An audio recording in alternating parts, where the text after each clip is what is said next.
The Johnson's Wax Program with Fibber McGee and Molly.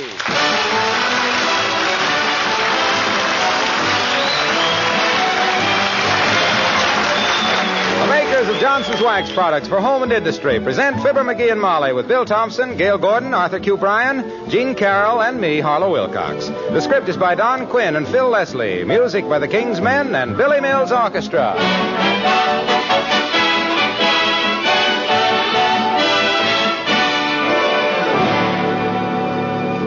I've had quite a few questions lately about how to take care of the new blonde furniture that's so popular today. Well, I'd like to offer a word of advice. 4 words to be exact. Use Johnson's Cream Wax.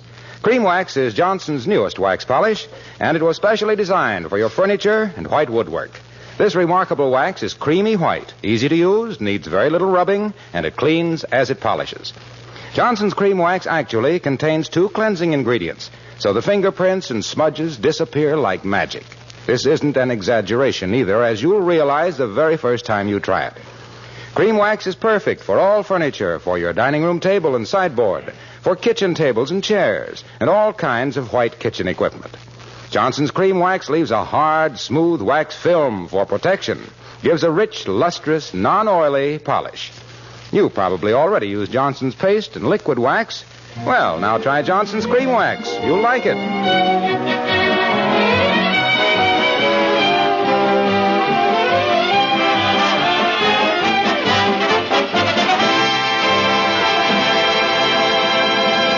When Mrs. McGee of 79 Wistful Vista looks out the window and sees her normally slow-moving husband running like a deer toward home, she naturally thinks, A, he's put a lighted cigar in his pants pocket again, B, she must be dreaming, or C, it must be somebody else. But no, it's himself, all right. And here he comes as we join Fibber McGee and Molly.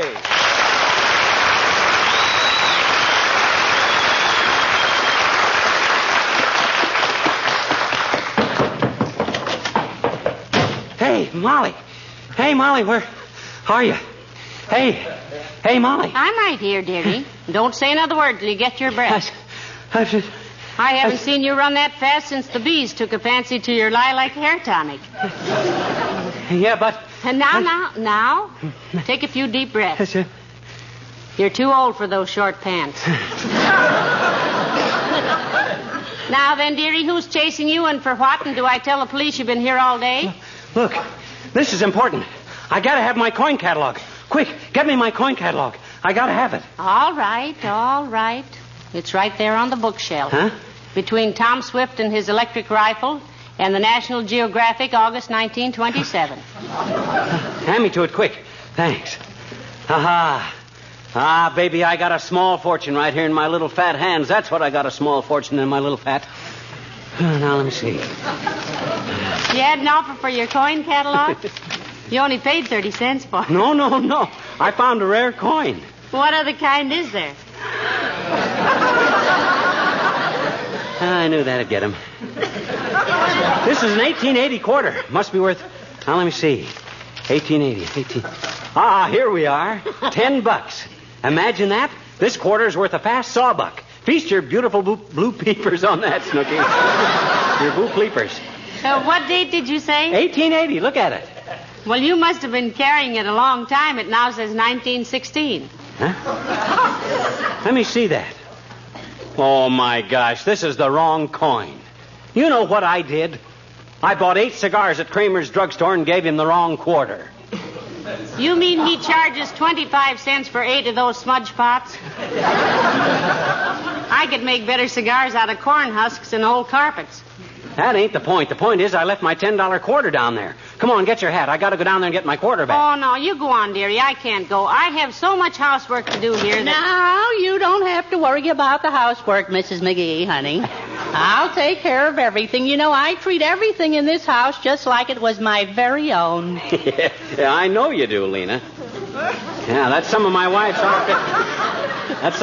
Arpe's perfume you got on, isn't it? It sure is, Mr. McGee. Yeah. You know, I was cleaning her dressing table and happened to spill a little dab right behind my ears. That's all right, Lena. I hope you put the stopper back in the bottle. Oh, I did, honey. I was very careful because you got the swellest smelling perfume of any place I ever worked. You know, Mama always told me that you can tell a lady by her perfume and a gentleman by the way he acts when he smells it. Well, Mr. McGee's in a hurry to go, Lena, because he left a valuable coin down at Kramer's drugstore. Well, now, you just go down there and get it, Mr. McGee. Goodness me, I know exactly how you feel, because I had an uncle once who collected coins. Oh, that's a very interesting hobby, Lena. I always it was strictly business with him, Mr. McGee. He was a bus driver. Such a handy fella he was. You know, he could open and shut the door, make change, blow the horn, shift gears, scratch his neck, and argue with the customers all at the same time. I've seen them do it, Lena. I've always he gets so tired of it. He quit and got married, you know. I don't blame him, Lena. If I was a bus driver... Oh, you ought to see him now. Sitting on the front porch, rocking the baby, reading the paper, sprinkling the lawn, peeling potatoes, scratching his neck, and arguing with his wife all at the same time. Well, if you're going down to Kramer's, McGee, you better get started because somebody might get that quarter. Oh, you're so right, kiddo. Come on, well, let's go. Oh, I don't think I should. The house... Oh, honey, now you go right along. And while you're down at the drugstore, get Mr. McGee some new razor blades. I got plenty of razor blades, Lena. I just bought a new package. They're no good now, Mr. McGee. I used them all up splitting peas for the soup tonight. You know, it's quite a job with those frozen peas. Oh, zippity-doo-dah.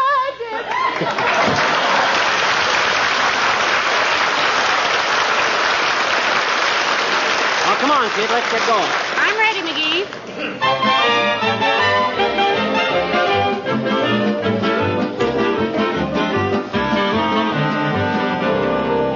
So you see, Kramer, when I bought those cigars, I gave you that 1880 quarter by mistake.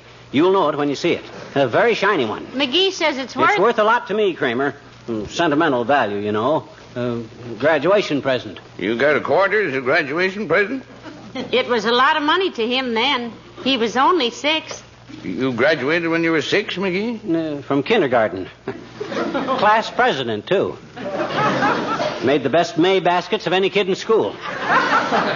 Come on, Kramer. Let's go through the cash register. All right, McGee. Boy. That's all the change in the store, McGee. Take a look through those. Well, thanks, boy. Nope. Nope. Nope. Nope. Nope. Nope. Nope. Nope. Nope. Nope. Nope.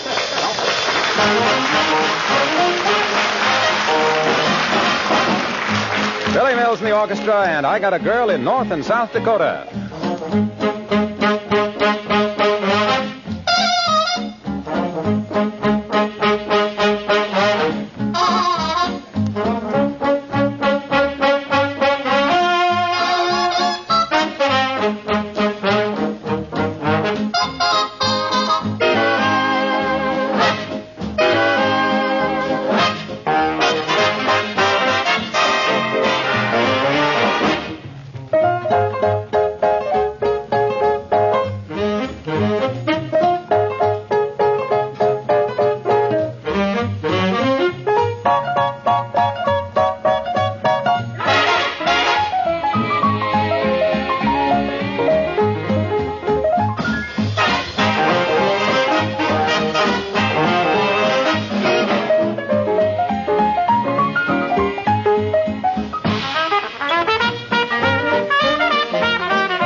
Oh, here it is. Here's the... Oh, no, that's 1889. Nope. Dad rat. Nope. Nah, it isn't here. Have you looked at everyone carefully, dearie? I've been through the whole pile 3 times. I've looked at more uninteresting dates than an Arab on a diet. Hey, Kramer, you give that quarter to somebody in change, did you? Well, I wouldn't be a bit surprised, McGee. This is a drugstore, not a piggy bank. Money comes in, money goes out. To me, a quarter is just a round, flat piece of metal worth about 4 cents after overhead and taxes. Well, it hasn't been so very long since McGee was in here before, Mr. Kramer. Can you remember who got any quarters in change? Yeah. Think, Kramer. Think. You're a college man. Well, just 2 years. How many customers have you given change to in the last half hour, Mr. Kramer? As the cannibals said when they caught the fat missionary, let's boil it down and see what we've got. Well, let me see now. Ken Bartlett came in and he bought an ice bag, but he gave me a check. Mr. Wimple bought a Rocket Man comic book, but that was only 10 cents. So, wait a minute. Well, he got $5 changed into quarters. That must be where it went, Mr. Wimple. Heavenly days, Mr. Wimple. What'd he want $5 in quarters for, Kramer? Well, I don't like to gossip, Mr. McGee, but I think he was going to play the slot machine in the back of Joe's barbershop. I thought slot machines were illegal in Wistful Vista. They are. At least a police lieutenant told me they were. Where'd you see him? He was playing the slot machine in the back of Joe's... Well, how long ago did Mr. Wimple leave, Mr. Kramer? Well, he left just before you came in. He was walking, so possibly you can catch up with him. Well, I'll say we can. Much obliged, Kramer. Come on, Molly. There's a taxi cab, dearie. Swell. Get in, kiddo. Hey, driver. Follow that man. Right.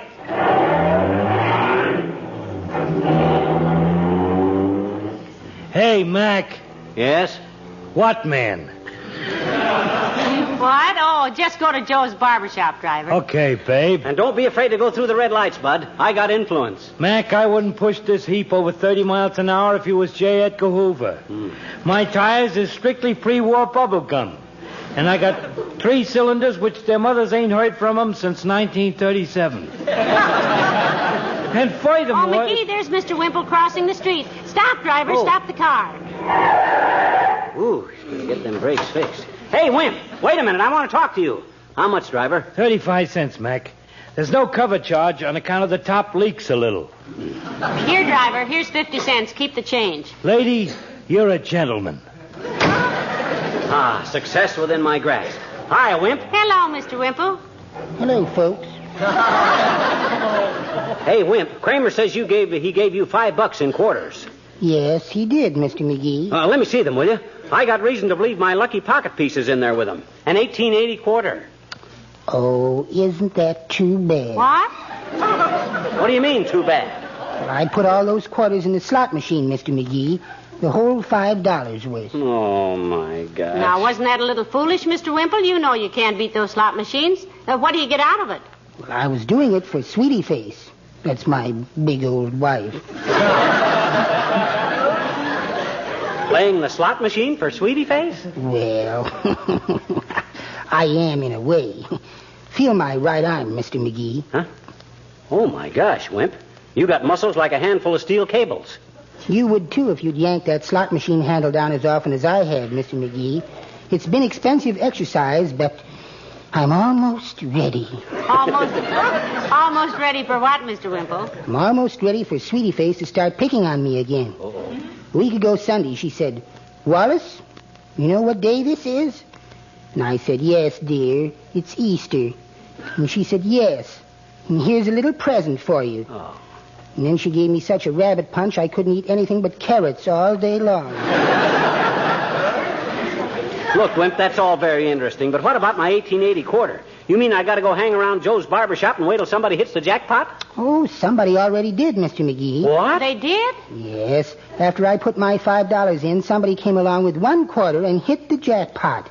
My, was he lucky. Well, gee whiz, why didn't you say so? I did. Who was it? Harlow Wilcox. He said that he was... Oh, my goodness, look at those 2 go. I wish I could drag my wife around like that.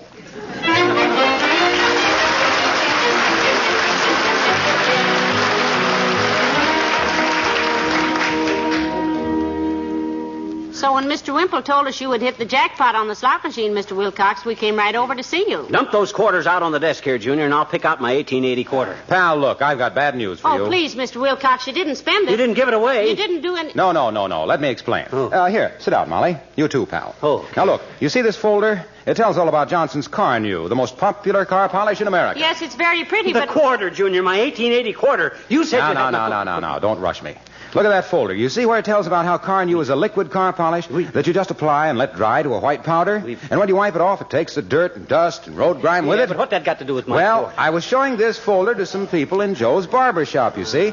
I explained that Car New, spelled C-A-R-N-U, is the easiest known method of cleaning and polishing a car. How it gives your car that showroom shine, that pre-war glitter, that mirror-like beauty. Yes, but Just then, I saw Wallace Wimple walking away from the slot machine. I dropped a quarter in it myself, and bingo, the jackpot. My quarter, Waxy. Doggone it, give me my quarter. Well, sir, the jackpot was $31.25, all in quarters. Naturally, I didn't want to carry all that silver around, so Joe gave me folding money for it. I put the money in an envelope and mailed it to the Society for Crippled Children. You mean, You haven't got any of them quarters? Nope. Well, I guess that's that then. I haven't had such a letdown since my suspenders busted at the junior prom. Now, wait a minute, McGee. You say there was $31.25 in the jackpot, Mr. Wilcox. Yep. That extra quarter now, did you mail that to the... Say, I forgot that. There was one shiny quarter left over. And by George, I think it was 1880. Well, where is it? Don't just do there and talk. Stand something. I mean... Well, now, wait a minute. What did I do with that quarter? Oh, I know. I gave it to Doc Gamble. Bought a trout fly from him. Come on, Molly. Let's go see Doc. Thanks, Waxy.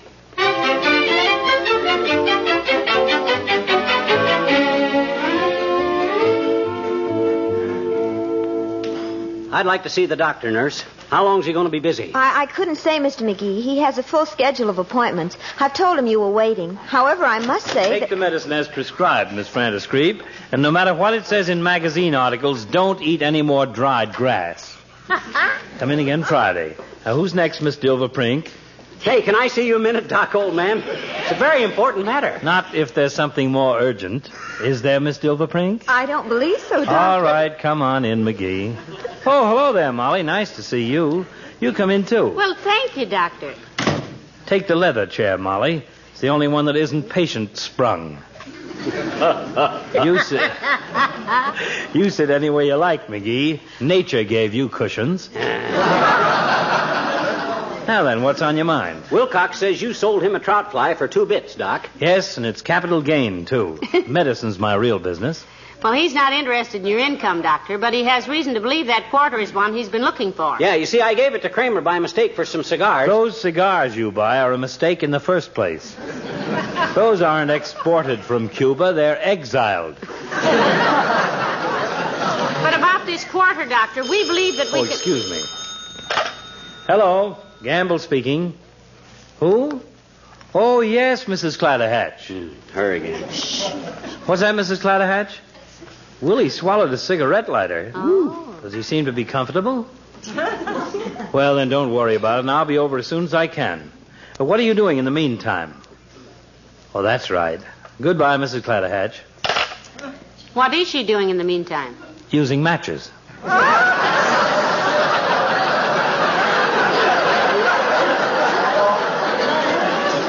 Now then, what about this quarter, McGee? I want it.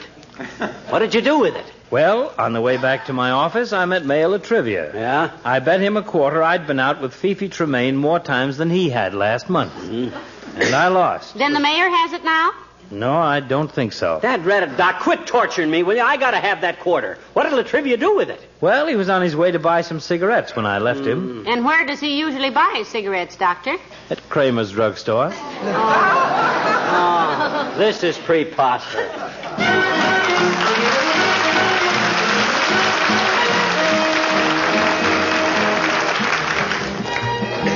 The King's Men, and I tipped my hat and slowly rode away. Had me 2 trusty pistols, had me 2 leather holsters hanging by my side. Had a 2-gated pony till the day matrimony took my bridle and gave me a bride.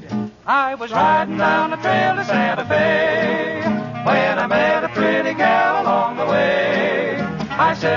met before. Then she drew her 44. So I tipped my hat and slowly rode. I slowly rode away. I went riding down the trail to Santa Fe when I met another gal along the way. I said, baby, you're a dream. She said, touch me and I'll scream. So I tipped my hat and slowly rode. I slowly rode away. Rode away. 'Cause there wasn't no excuse for me to stay. Tip my hat. That was that. Yes, I left that kitten sitting where she sat. I continued down the trail to Santa Fe when I met another gal along the way. I said, are you taken too? She said, partner, I'll take you. So I tipped my hat and settled down to stay. Settled down, settled down. How I cursed the day I ever came to town. What a life. Oh, what a life. Ever since the day I took myself a wife. If you ever ride the trail to Santa Fe and you meet a pretty gal along the way, better stop and think of me. I was happy, I was free. When I tipped my hat and slowly rode away.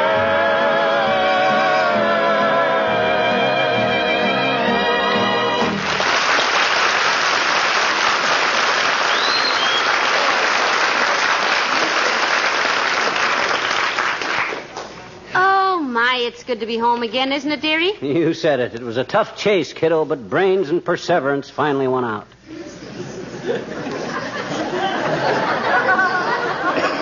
Lady Luck smeared a little lipstick on you, too. Yeah, I was kind of lucky at that. Look at this quarter, Snooky. 1880. Worth a cool $10. Yeah. Well, now that you got your quarter again, what are you going to do with it? I'm going to look up a coin dealer tomorrow and sell it. I'll find one with an honest reputation and buy George. That's probably an honest coin dealer now. What? What's one more coincidence in a day like this? Come in. Oh, Mayor Latrivia, do come in, Mr. Mayor. Thank you. Hi, Latrib. Hello, McGee. I hear you've been having quite a fancy time tracking down an 1880 quarter. He certainly has, Your Honor. It was strictly e pluribus unum, to phrase a coin. We were running around town like a couple of dumb beagles after a wise rabbit. Oh, well, but I got it. I finally got it. You see it? An 1880 two-bit piece worth $10. Gave Kramer a 1916 quarter for it, and he never knew the difference. I didn't know you were a numismatist, McGee. Huh? Oh, now. Now, let's not get into any religious discussions, Mr. Mayor. I didn't say anything about Never mind.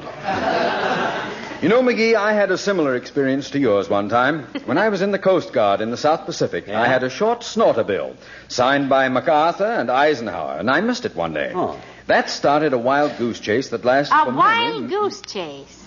Heavenly days. That must have been difficult. Did you chase it in an airplane or something? Chase what? The wild goose. I knew a guy that lost a diamond stick pin when a crow flew down and picked it out of his necktie once. But a goose stealing money is something I never expected with a bill like that. A wild goose had nothing to do with it. How far did you chase it before you found that out, Mr. Mayor? I didn't find it out. I mean, it was not an actual goose chase. I merely used wild goose chase as a metaphor. I learned to signal by metaphor in the Army, Latrib. Had a little trouble with G and W, but... No, that was semaphore, McGee. Oh, no, it wasn't, kiddo. A semaphore is a kind of a Russian coffee pot. That's a samovar, McGee. Don't kid me, boy. I know what a samovar is. It's a code word in the Air Force. Like when they say samovar aircraft are missing.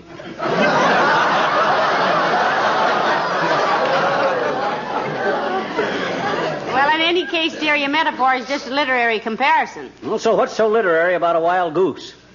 I suppose he's going to try and tell us it read the names on that short snorter bill, or... I didn't claim any such thing, McGee. Well, you... In the first case, I mean, in the first place, there wasn't any wild bill. But you said... I mean, the bill I lost was not... When I said a child goose paste... What? Oh, now. Now. Take it easy, Your Honor. It's just a friendly conversation. Relax, boy. Shucks, you fly off the handle like a $2 fishing reel. Now, why don't you try that again and don't drag your feet? Very well. I started to say that I had a short snorter bill in the South Pacific that was signed by several famous military men. Yeah? It was very valuable to me. Yes, and then a wild goose swooped down and swiped it. Isn't that fascinating? A wild goose did not swipe down and swoop it. Huh? Snoop it. What? I said that the snort geezer, the short snapper, this bill I had in the South Pacific, when I said a short snorter gapper, snapped the short garter, caught her in the goose Pacific. It was in the... I didn't say anything. You know.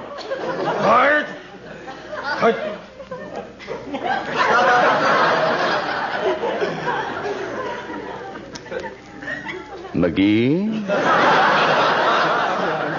Yes? I used to collect coins myself. Did you really, Mr. Mayor? Yes. Did you say, McGee, that you gave Kramer a 1916 quarter for that 1880 quarter? Sure, why? That's what I thought you said. Huh? If you'll excuse me, I must go downtown. I have some good news for Mr. Kramer. Good day.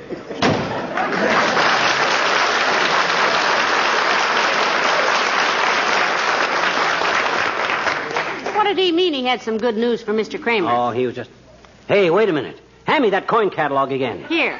1912, 1914, 1915, 1916. Here it is. Oh, my gosh, look. Look what it says. 1916 quarter, $60. What? Oh, quick, we got to go to Kramer's. He'll be going to the bank. Here's your hat, dearie. This time you go alone. No.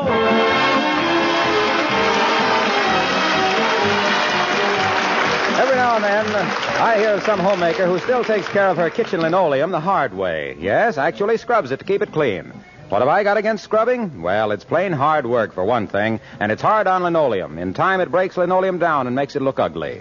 What a different story when you use Johnson's self-polishing glow coat. Then your linoleum not only has a smooth, bright shine at all times, it keeps its youth and beauty many years longer. You see, glow coat gives your floors a hard wax finish. This wax shield protects the surface, keeps dirt and moisture away from the actual linoleum. Constant harmful scrubbing is unnecessary because dirt and spilled things wipe right up with just a damp cloth. Why don't you try this easy glow coat method of keeping your floors always looking nice? Johnson's glow coat is so easy to apply, there's no rubbing or buffing because it shines as it dries. Ask your dealer for Johnson's self-polishing glow coat, the floor finish with the brighter shine. And did you catch Mr. Kramer before he went to the bank, McGee? Yep. You don't seem very happy about it. Nope. Did he know a 1916 quarter is worth $60? Yep. Oh. Good night. Good night, all.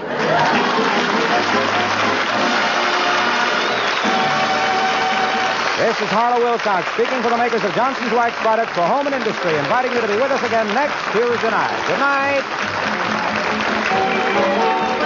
NBC, the national broadcasting company.